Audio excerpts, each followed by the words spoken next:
couple of weeks ago, I was at a friend's birthday party, and it was a really great time. I got to rekindle a lot of relationships with old friends, and as is the nature of these things, I was also able to make a bunch of new ones. One of whom I bonded with over our mutual love of R&B and hip hop. And I think anyone here who knows me well knows that I sort of can exhibit this boyish sense of excitement every time I meet someone who shares a passion with me. So, we naturally got very into this and, would high five when certain songs came on and, would sing along to certain verses that we liked and whatnot. So the next morning, I got a text from one of the party's hosts informing me that I had been referred to by my new friend as Fetty Wap.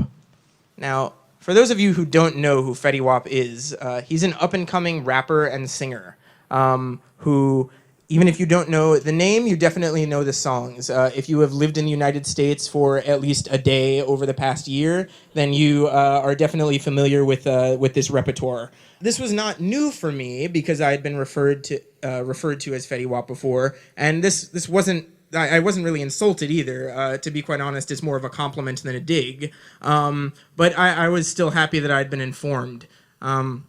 So Fetty Wap and I like to think we have several things in common. We both are avid producers of and active creators of music. We both live in the New York metro area. But I think the most recognizable similarity between us two, between those who have just met the both of us, is that we both have an opaque left eye. So I was born with a rare congenital condition called Peter's anomaly. I've never met someone else who has this condition. So it's very rare. It belongs to this family of about 25 other conditions called congenital corneal opacities, and they affect between 3 and 6 out of every 100,000 Americans. So it's pretty rare. I was in and out of hospital rooms for the first couple years of my life, and thanks to the brilliant work of some surgeons, the vision in my right eye was saved. It's not perfect, but it's there. Yeah. But my left eye was not so lucky. There were cystic issues with blood vessels. And the long and the short of it is that I was told by several doctors that I might as well kiss that bad boy goodbye. I probably will never have ocular vision at any point in my life. And I find it really, I don't find it particularly attractive to talk about this subject because for me it's not that important. When I'm first meeting someone or when I'm working with someone, I want them to recognize me for my achievements and for my passions, not necessarily for something that I just happen to be born with. And it often turns these very perfunctory introductory meetings with people into unnecessarily solemn discourses on identity and ability and all these topics that I frankly just don't have the emotional energy or time to discuss at every particular instance. But it is definitely the elephant in the room, right? And it's hard for me to know whether or not someone views me differently by looking at me, but I can say unequivocally that once I talk about this, I'm definitely viewed as different. And this is really a difficult topic for me because I strive to be recognized as a creator of great things beyond myself, or as an old soul that that is greater than the body in which it inhabits. And it's really frustrating to have people sort of consider my identity as contingent upon this one particular element of my physicality. I remember at one point in my 8th grade, I wrote a piece for string orchestra. And I don't necessarily stand by the piece now. It was a long time ago, but I'm still glad that I put it out, and I stand by the feeling of the piece. And a local newspaper reporter came to the school to interview me and to cover it. And I interviewed him. He interviewed me, and I spoke with him about my musical experience and my life and whatnot. And he did ask about my vision, which most people who ask tend to be the very young, the very old, and the unusually candid. But he asked, and I told him, but I said, please don't include this in the story that you're going to publish. And he said, okay. Well, 2 weeks later, I have delivered to my door an intriguing human interest story about little blind boy who crafts some sort of trite thing and then has convinces his sympathetic orchestra teacher to perform it. I was not too happy. I still have not received a formal apology. Michael Ebert, if you are listening, I forgive you because God forgave you, but please, I would still like a letter, be decent. This is why this issue is so difficult for me to discuss, right? And this is where we get back to Fetty Wap, right? Fetty Wap, last year, when he was a rising star, did not really like to talk about this issue either. He actually allowed a rumor to propagate for a long time that he had taken a bullet to the face, which thankfully for me is not an alibi that would be particularly convincing. But over the past couple of months, he's been a lot more open about it. He's started to discuss it in interviews and say, I'm not ashamed of looking into the camera anymore. People have just gotten used to it in my community. It's not something that I feel embarrassed by anymore. It's just, it's not something that I'm proud of, but it's also not something that defines me in a negative way. And I don't think that I could ask for a more, for a better person, really, to be the public face of this particular condition. I mean, Fetty Wap is, the guy built his career off of a song about a girl who he kicks it with while he's cooking crack in his kitchen.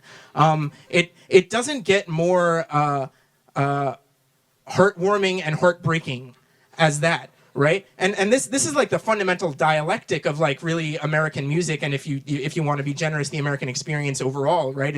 Is how do we craft beauty out of the situations that we're born into that don't always necessarily facilitate beautiful thoughts. This is why I am so appreciative for the visibility that, pardon the pun, that Fetty Wap has provided for this community.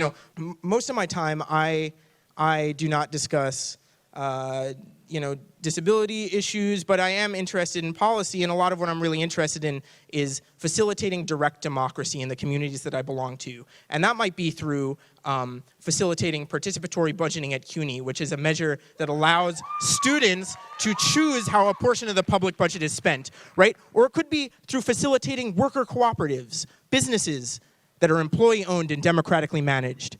And what's more American than self-ownership and democracy? But here's the thing. I don't think we can have self-ownership until we're able to be honest with ourselves about who we are. And I don't think we can have democracy unless we can look our neighbor in the face and view them not as this strange, confusing, or foreign other, but as a real person. Someone who longs to make something out of themselves. Someone who wants to grow old surrounded by the ones who love them. Someone who eventually longs to return home. Hell, someone who likes to, get drunk on weekends, right? I mean, I think Fetty Wap is all of these things. I don't know too many people who aren't these things. And I think that popular music has always served as the vanguard that has allowed people who are not always necessarily included in the original sort of American identity to sort of be viewed by other people as human, right? As fundamentally human.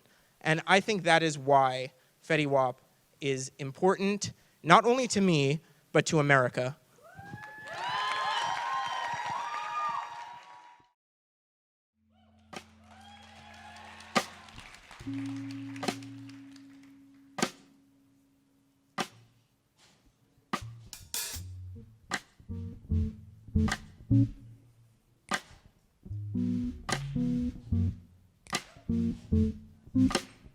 Yeah, that's nice. This is Michael Schuler and Johnnie Luca. Their new band, Storytellers. You should check them out. Facebook.com/Songs of Storytellers.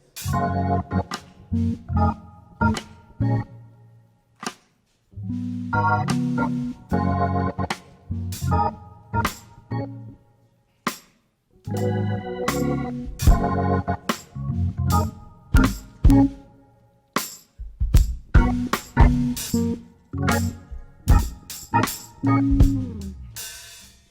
like, hey, what's up, hello? Seeing that pretty face soon as you walk into that door. I just wanna chill, grab a sack for us to roll. Married to the money, introduce her to my stove. Show her how to whip it, now we remixing for low. She's my trap queen, let her hit the bando. We be counting up, watch how far them bands go. We just set a goal, riding matching Lambos. Got a 56-gram prop, 100-gram no. Man, I swear I love it how she works the damn stage. TEDxCUNY, shit's underway. Everybody hating, we just call them fans. So in love with the money, I never let it go. And I get wild with my baby. We just hit the mall, looking fly with my baby, yeah. And I get high with my baby. We be in the kitchen cooking pie with my baby, yeah. And I get wild with my baby. We be in the kitchen cooking pie with my baby, yeah. And I get wild with my baby. We be in the kitchen cooking pie with my baby, yeah.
Can y'all put your hands in the air like this?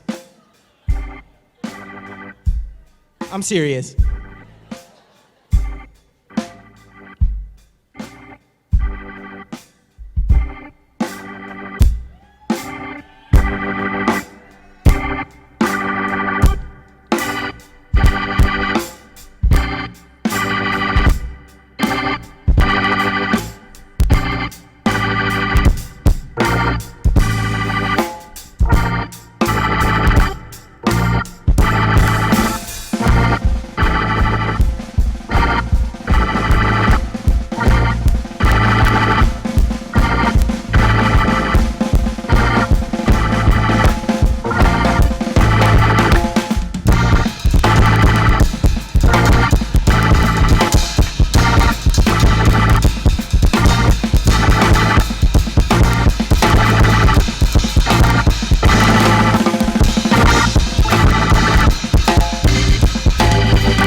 Thank you.